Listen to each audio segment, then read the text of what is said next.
In 1844, a decade or so after the end of this kind of golden age of evolution in Edinburgh that I'm talking about, there was a book published called Vestiges of the Natural History of Creation by a man called Robert Chambers, who was also an Edinburgh man. Well, actually from Peebles originally, but he lived in Edinburgh, and he was a publisher. He was one of the founders of the Chambers Publishing House. And he wrote this book in which he outlined his own evolutionary theory, widely condemned by the scientific establishment, but also it brought evolution more to the forefront again, and people started talking about it a lot. And it made people a bit apprehensive about championing evolution because of the reception this book had received, this very negative reception.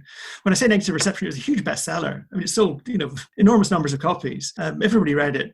Prince Albert read it to Queen Victoria. It was enormously popular, but the scientific establishment really didn't like it. And it was clearly not written by somebody with very strong scientific credentials, because Chambers had never done any research. He just cobbled his theory together from other sources, from books he'd read for the most part. He made some claims which were a bit embarrassing later on. They were sort of proved to be wrong, and also made him seem quite ill-informed as well. So possibly that sort of put people off talking about these things quite so much as well for a bit. I mean, another factor was the rise of evangelical opinion as well, which became a very important cultural phenomenon, quite a evangelical resurgence in the 1830s, 1840s. And that evangelicals tended to be quite hostile towards these kind of theories.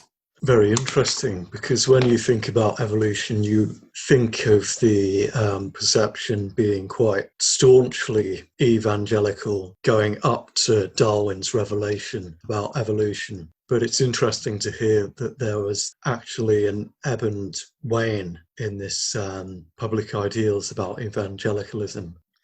Oh yes, well, even the evangelical movement sort of had peaks and troughs. It came and went, and certainly kind of mid 19th century, it was a force to be reckoned with. They were quite noisy as well. So for something they didn't like, you knew about it, and they definitely didn't like Chambers's book. And in fact, several significant scientists with evangelical credentials as well, like David Brewster, who was a natural philosopher, a physicist we call him now, but was also an evangelical, completely changed his mind about one of the key theories of the period in his subject because of the publication of Vestiges. There was a theory called the nebular hypothesis, which suggested that the Earth and other planets and the sun had coalesced out of a cloud of gas and dust, rather than having been there forever or having been created by God as they are now. And he actually was very sympathetic towards this theory originally. And then suddenly, after the publication of Vestiges, he suddenly started seeing this theory as a kind of cosmic evolution and thought, oh no, this is actually a bad thing. So he suddenly decided that this was all wrong and became one of its most hostile critics. So there was a real hardening of attitudes around this period. And in fact, some other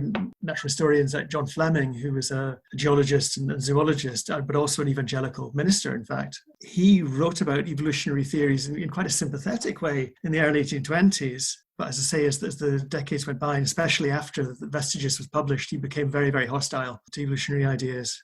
Important thing to remember is that nobody knew he'd written it because it was published anonymously. I should have mentioned that before, perhaps. The very fact it was published anonymously led people to speculate who'd written it. And there were all kinds of theories about who'd written it. And some people thought the book was such an idiotic book. It had to be written by a woman, for example. I think even Prince Albert was accused of having, not to his face, but I think it was suggested he might have written it. All kinds of people were getting accused of having written this book. But what was clear was that this wasn't somebody who came from the scientific establishment. It was somebody who was an amateur. When I say he's an amateur, I mean, there really were almost no professional scientists at the time. Things were quite different from the situation now. It was a period when scientists, as we would now call them, and they were only beginning to call themselves scientists at that time, were aiming for some kind of professional status and to make their different fields into established fields that we know now. So somebody coming along like that, clearly an amateur, writing about their subject at a time when they were trying to be taken more seriously, they had to be slapped down.